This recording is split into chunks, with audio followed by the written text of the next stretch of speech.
The other day, I was looking for the most common problems that someone might have if you're a do-it-yourselfer and you're remodeling a bathroom or a kitchen or something with a water source, sink, bathtub, shower, toilet, and you're trying to figure out where you would actually measure from to establish the minimum distance required for a GFI. And the building code says at the edge of the sink or bathtub or shower. So is that the inside edge, like we're looking at here?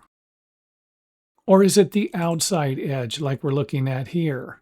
And I would suggest using the outside edge of the sink and even the water source, like the faucet. And you're going to have to measure in a variety of different directions. For example, if I'm dealing with a countertop, I'm going to be measuring horizontal. But that's only going to cover this one source here.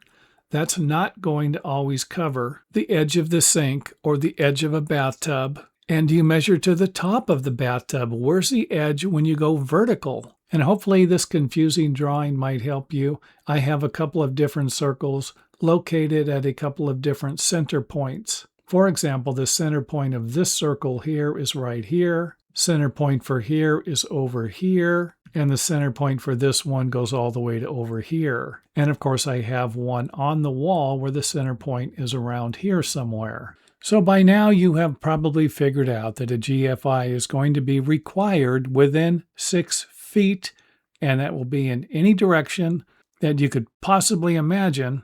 But more than likely, it's going to be where a GFI is located most of the time, which is going to be on a wall. And thanks for watching. If you enjoyed the video, let us know by hitting the thumbs up button or letting us know in the comment area.